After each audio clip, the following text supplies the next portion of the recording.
میں سمجھتا ہوں کہ اس وقت گورنمنٹ کی ریٹ ہے ہی نہیں. ہے تو انہوں نے دیکھیں ہے تو انہوں نے کیا, لیکن آپ کو بھی پتا ہے کہ گندم جو ہے اس وقت 2200 سے 2300 روپے جو کسان سے لی گئی یا آڑتی سے لی گئی, وہ 2300 روپیہ گندم جو ہے وہ مارکیٹ میں فروخت ہوئی. میں نے خود گندم 2400 روپیہ جو ہے وہ من کے حساب سے. بالکل ٹھیک بات کر رہے ہیں. اچھا آپ کتنی تھی یہ بھی 4000 روپیہ. جی 3600 سے 4000 تک. دیکھیں آپ کو بھی یہ پتا ہے, یہ سی ایم پنجاب کو بھی پتا ہوگا کہ گندم کا ریٹ کہاں پہ ہے.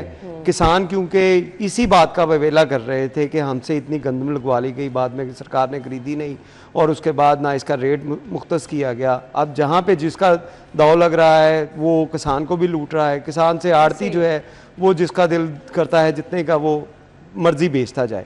یہیں سے آپ کی ریٹ کمزور ہوتی گئی. اور یہ بات رہی نان روٹی کی, تو یہ نان روٹی کے اوپر تو میں سمجھتا ہوں کہ گورنمنٹ جو اپنی سرکار ریٹ نکالتی ہے, انڈوں کے ریٹ لے لیں, چکن کا ریٹ لے لیں, جو ہے وہ مٹن کا یا اس کے علاوہ پھل کا یا سبزیوں کا ریٹ, آپ کسی بھی چیز کا ریٹ لے لیں. آپ سرکار کی ایک لسٹ لے لیں, پورے بازار میں چیلنج ہے, پورے لاہور میں چیلنج ہے, پورے پنجاب میں چیلنج ہے آپ کو. وہ ریٹ لسٹ کے اوپر آپ کو کسی جگہ کے اوپر بھی مل جائے وہ چیز, وہ چاہے سبزی ہو, وہ چاہے گوشت ہو, وہ انڈے ہوں, دالیں ہوں, یا وہ یہ روٹی ہو, تو وہ آپ کو پھر نظر آئے گا کہ اگر یہ کسی ایک جگہ کے اوپر بھی یہ چیزیں اس نرخ کے اوپر بک رہی ہیں تو اس کا مطلب ہے کہ سٹیٹ ہماری موجود ہے, سٹیٹ کی کسی جگہ کے اوپر ریٹ ہے.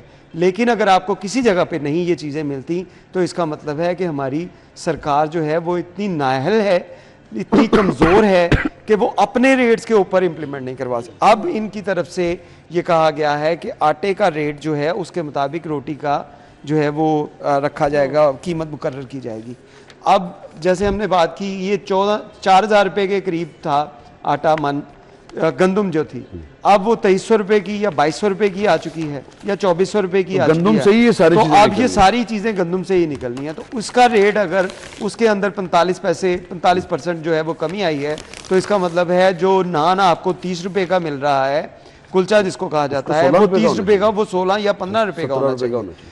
اسی طرح روٹی جو آپ کو 14 روپے کی دی جا رہی ہے وہ آپ کو 7 یا 8 روپے کی ملنی چاہیے, لیکن وہ آپ کو پورے لاہور میں اگر کسی جگہ کے اوپر, آپ جیسے وزیر اعلیٰ پنجاب کی طرف سے اس کے اوپر نوٹس لے لیا گیا ہے, اس کے بعد کیا ہوگا کہ وقتی طور کے اوپر جائیں گے دکانوں کے اوپر, سٹی ڈسٹرکٹ گورنمنٹ کا عملہ جائے گا, وہ دکانوں پہ پوچھے گا ریٹ کتنا ہے, اس کے بعد وہ سیل کر دیا جائے گا, پھر ان سے پیسے لیے جائیں گے, پیسے لے کر وہ دکانیں کھولی جائیں گی, پھر وہی روٹی وہی 30 روپے کی وہ نان بیچ رہا ہوگا, وہی 15 روپے کی وہ روٹی بیچ رہا ہوگا.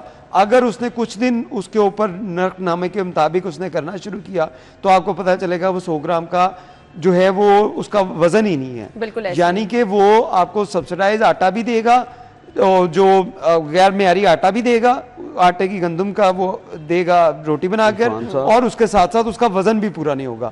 پھر اس کے ساتھ آپ دیکھیں اس میں وزیر اعلیٰ پنجاب کی طرف سے صرف کہنا جو ہے یہ کافی نہیں ہے. ہنگامی بنیادوں کے اوپر فائدہ کس پہ اٹھانا ہے, عید کے دنوں میں 5-6 دنوں میں اچھی طرح سے یہ 5-6 دن نہیں, یہ 5-6 دن نہیں, یہ روٹی اور نان جو آپ کو یہ صرف 5-6 دن پہلے مہنگا تھوڑی ہوا ہے, یہ تو آج سے 1 سال پہلے سے, میں کہہ رہا ہوں ہاں 1 سال پہلے سے یہ چیزیں چل رہی ہیں. 1 سال میں آپ لوگوں نے اس کے اوپر نوٹس نہیں لیا. 5 ماہ ہو گئے ہیں گندم کا ریٹ کم ہوئے, آپ نے اس کے اوپر نوٹس نہیں لیا.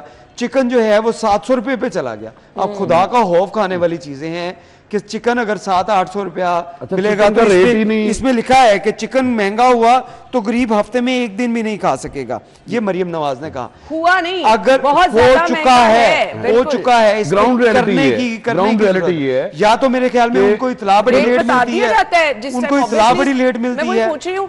عرفان صاحب انٹرسٹنگ بات یہ ہے کہ جو ریٹ لسٹ میں یا آپ یا کوئی میڈیا ہاؤس نہیں نکالتا, جو ڈسٹرکٹ ایڈمنسٹریشن کی ریٹ لسٹ نکلتی ہے اس لسٹ کے مطابق بھی جو اشیاء خورنوش کی خرید و فروخت ہے وہ نہیں ہو پا رہی. آپ مٹن اور بیف کی پرائسز, چکن کی بات کر رہے ہیں, جو مٹن اور بیف کی جو فکس کرتے ہیں وہ اس پر ایگزیکیوشن نہیں ہے. اچھا, اب یہ جب 14 روپے کی روٹی کی گئی تھی تو اس وقت بہت زیادہ ایشوز آئے تھے, اور واقعی میں 14 روپے کی روٹی کرنا اس وقت چیلنج تھا عرفان صاحب, لیکن اس کو ایگزیکیوٹ کیا گیا.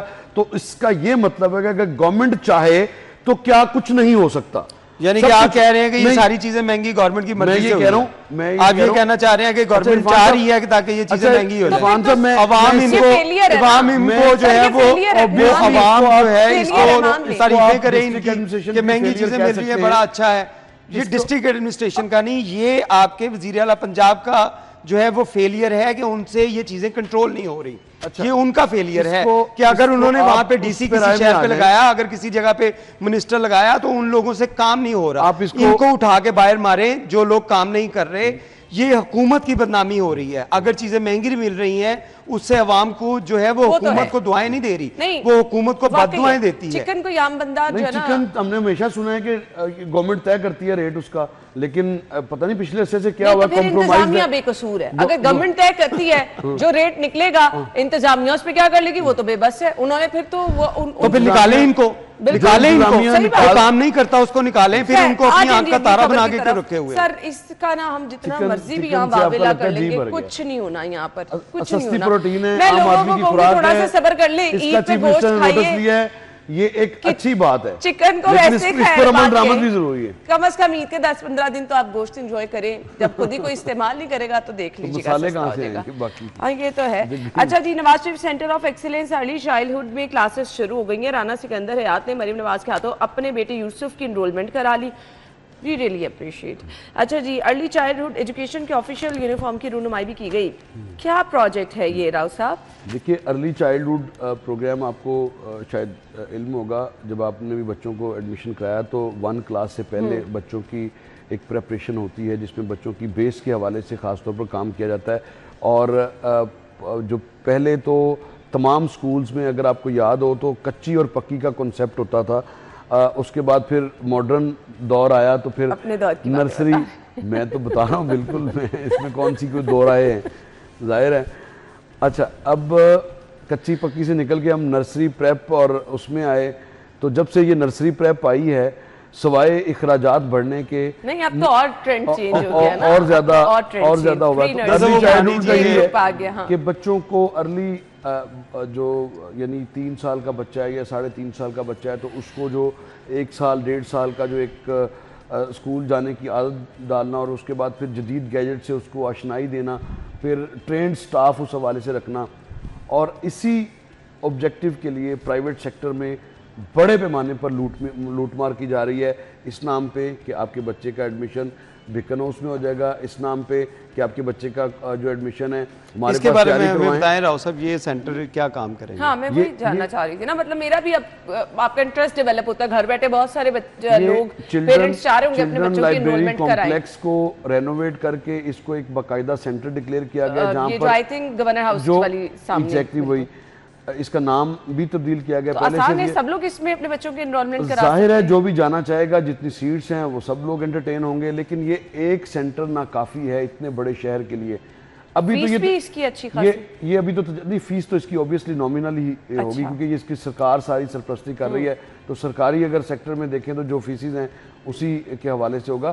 ادروائز تو ارلی چائلڈہڈ کے حوالے سے جو پرائیویٹ سیکٹر میں جو سینٹرز ہیں وہ تو وہاں پر تو آپ فیسوں کا موازنہ کریں تو آپ کو خود اگر آپ نے مخصوص سیٹس رکھ دی تو پھر اس کا کیا فائدہ؟ نہیں، مخصوص سیٹس تو نہیں، اوبیسلی اب اگر کیپیسٹی اس کی فار انسٹنس اس کی کیپیسٹی 100 بچوں کی ہے تو 400 بچے آئیں گے تو وہ کیا اس کو 400 کو تو انٹرٹین نہیں کیا جا سکتا. تو اس کو اور زیادہ اس کی ترویج کے لیے آپ کو کام کرنا ہے ارلی چائلڈہڈ کے حوالے سے، بلکہ آپ کو نہ صرف لاہور بلکہ ہر ڈسٹرکٹ میں جانا بالکل ایسے ہر ڈسٹرکٹ میں state of the art. Lahore میں بھی میرے خیال سے ہر علاقے میں یہ فیسلٹی دینی چاہیے. راؤ صاحب بریک کا کہا جا رہا ہے، ہم بریک کے بعد واپس آتے ہیں. جی اسٹے ود اس.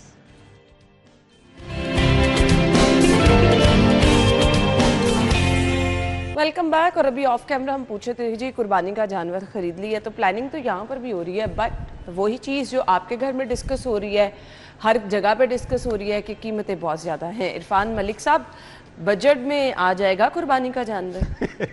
مشکل ہے، ہر کوئی مشکل ہے. آپ میں رات کو ہی یہ سوچ رہا تھا کہ لاسٹ ٹائم ہم جو لے کے آئے تھے ایک دمبا، وہ میں اپنے بھتیجے سے یہ بات کر رہا تھا. ٹی وی پہ ہم دیکھ رہے تھے قربانی کے، جیسے آپ سارے آج کل ٹی وی چینل جو ہیں وہ سارے بکرا منڈیوں میں گھسے ہوئے ہیں، ان کے رپورٹرز اور کیمرہ مین پروگرام بھی وہیں سے ہو رہے ہیں. تو وہ ایک ہائپ کریٹ تو ہوئی ہے،